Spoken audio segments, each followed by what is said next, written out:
you're listening to this, took you long enough.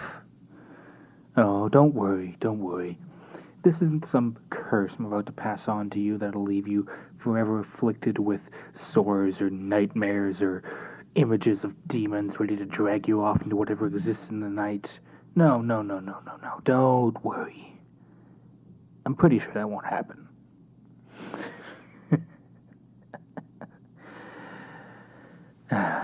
You might be wondering, who are you? Who exactly are you and where did you come from? Well, let me tell you this. Who I am doesn't matter. Where I come from, it doesn't matter. Let's just say I've been around for a while. I've heard many a tale and seen many a thing that most human minds cannot even begin to fathom. If you happen to find all the tapes, hopefully you'll start to understand what I mean when I tell you this. There's a lot out there, a lot that we cannot even begin to understand. And many of these stories you might hear, while it seems like wild fiction, there just might be truth in them. And the harsh thing is, are you willing to accept that truth? How far would you go to learn that truth? Ironically, that fits nicely into tonight's story. Before we begin, I'd like to ask you all a question. How far would you go for answers to a question? What would you give up for knowledge? What would it take to get you to enter the library of eternity? Greetings, friend. Have you ever had a deep desire to satisfy your boundless curiosity? Your infinite lust and longing for knowledge, answers, fulfillment? Is it a relentless feeling to be kept in the unknown with a void that desperately longs for fulfilling? Or is it that search for truth that has led humans from their ancestral caverns into their modern skyscrapers? It will be the exact same craving that pushes humans from skyscrapers into interstellar satellites and into extraterrestrial homes. It is amazing. The knowledge, mere facts or concepts that exist merely as neural networks throughout one's nervous system could result in something as intricate and complex as civilization. Knowledge also holds the power to destroy everything it has built, including its very own existence. Let me tell you of a place where anything you've ever wondered or questioned will be satisfied and fulfilled. It is a mystical place that only a few will ever have access to. Yet, visiting this place has a cost, for those who visit this place will be condemned to remain there forever, as any traces of their existence are completely erased from the physical world. Perhaps in your childhood or your early adulthood, you may have had a best friend or girlfriend. Of course, you do not remember such a person, but they have chosen to visit that magical place and have given up their existence to satisfy their lust for answers. Men and women you have met who claim to have chosen to remain single, or old couples who claim to have chosen not to have any children, may very well once have had a spouse or a son or a daughter.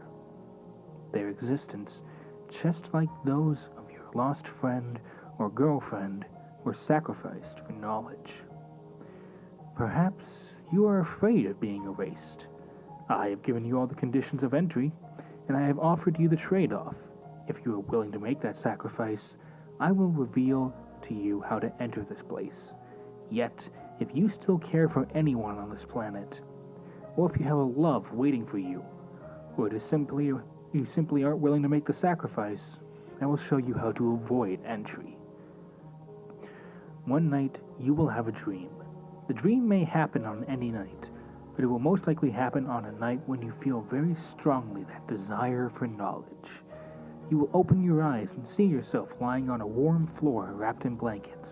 If you look around, you will see yourself in the center of a room with walls made of stone, with a wooden door on one of the sides. The room will be lit by 4 torches, one on each wall. You are free to get up and explore your surroundings. Oh, don't worry. You are in no danger here. The walls, torches, and the door are indestructible and stable, and the flames of the torches will only tingle you with warmth. Nobody, not even I, knows what lies beyond the stone wall. Perhaps it is an empty void. Perhaps it is pure chaos. If at any time you wish to leave this place, you need only to wrap yourself back up in the blankets. You will immediately feel drowsy and fall asleep. Then you will awaken the very next day with no memory of your dream. Yet know that should you leave, you will never be able to return, and you will never have that thirst for knowledge quenched. Should you be curious, you would explore the room a bit before wandering through those wooden doors. You will enter a room that resembles a small office. A single dim lamp hangs from the ceiling, illuminating the whole room. Beside you will be one chair. In front of you will be a desk. On the desk, you will see memorabilia from countless years past and countless years in the future. The objects will vary from person to person. You may see artifacts of an ancient tool used by primordial human beings, coins bearing the face of Charlemagne, the quill used to sign the Declaration of Independence, as well as many future objects, such as a quantum computer chip, hologram projectors, or even pieces of a time machine. Behind the desk, you will see a large shelf with dozens of books sitting there side by side. You will be unable to distinguish the titles of the books nor the words within these books, but to reach over and grab a book, or to look close, would be a rather inconvenient task. For sitting behind the desk is a man wearing a trench coat and a hat that covers his face. When you enter this room, he will be reading a book. He will appear to ignore you until you speak up, and should he finish a book in silence, he will simply stand up, put the book back on the shelf, and take another one. One important note is that in this place, time has stopped. You are not yet required to make a choice, and you still have the option of leaving, so you may consider just staying there and contemplate anything you want. You may achieve deep revelations during your eternal contemplation, but know everything will be forgotten the moment you return home. The man who sits at the desk is known as the gatekeeper. Once you speak to him, he will address your statement before introducing you to the Library of Eternity. You will get a way more detailed description from him once you meet him, but allow me to offer a description of this place. The Library of Eternity contains every possible book you could imagine. It is a room 26 shelves long, but infinite shelves wide. Each shelf contains an infinity of books corresponding from a certain letter from A to Z.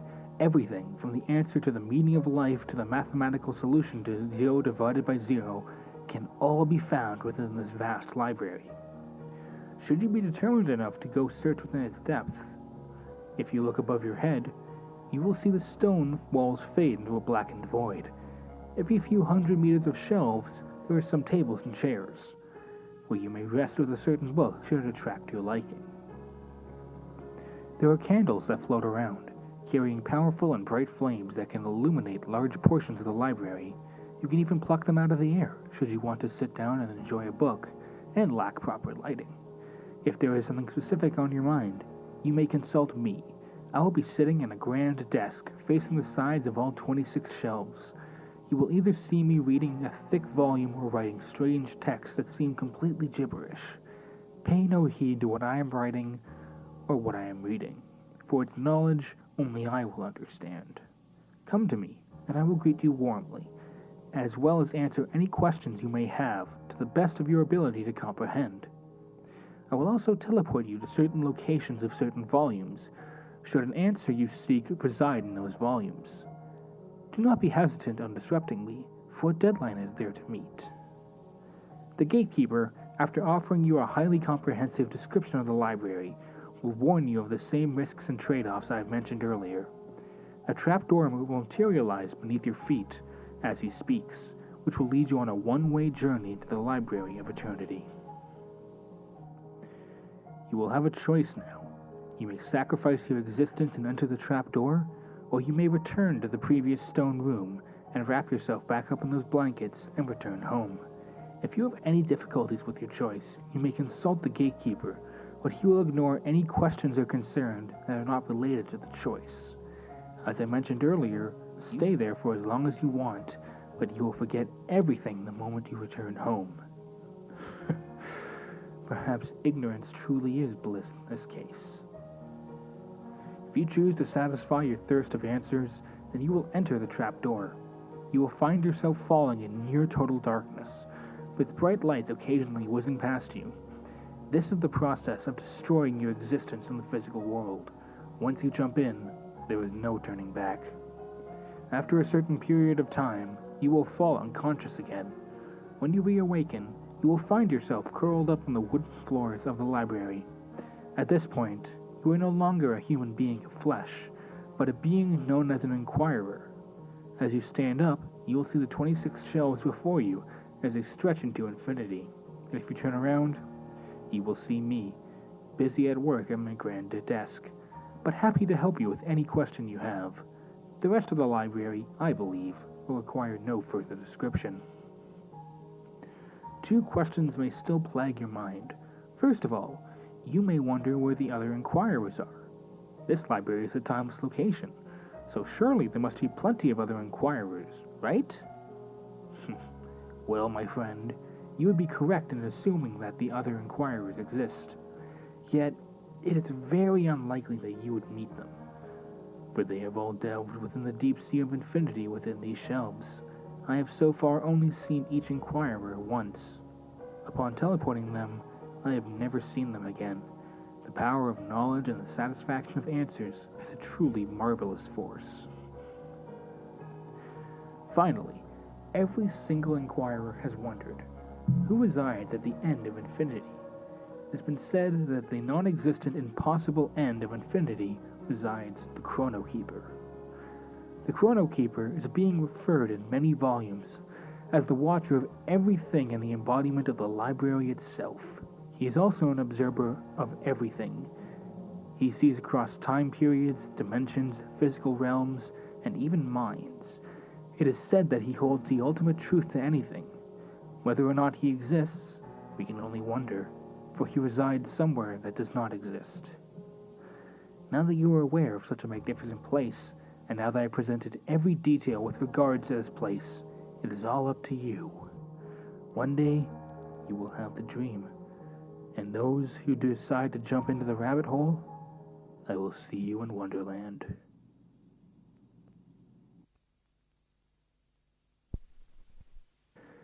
Admittedly, this tale isn't quite as dark as some of the ones you might hear in later tapes, but it's certainly a fascinating one to me. I've always been interested, not just in knowledge, but in questioning how much are people truly willing to give up for something they want. And when they have that thing that they want, do they truly want it anymore? Is the pursuit of knowledge the end to itself? Or is the knowledge you've earned what you need? I certainly wouldn't know. As I said earlier, though, if you happen to find these tapes, please feel free to listen to more of them. I believe they will be worth your time in the end. And you might just learn a thing or two, not just about the world we inhabit, but the creatures we share it with. Oh, but don't say I didn't warn you. As I said in the story, sometimes ignorance truly is bliss. But, if much like the Library of Eternity, you seek answers,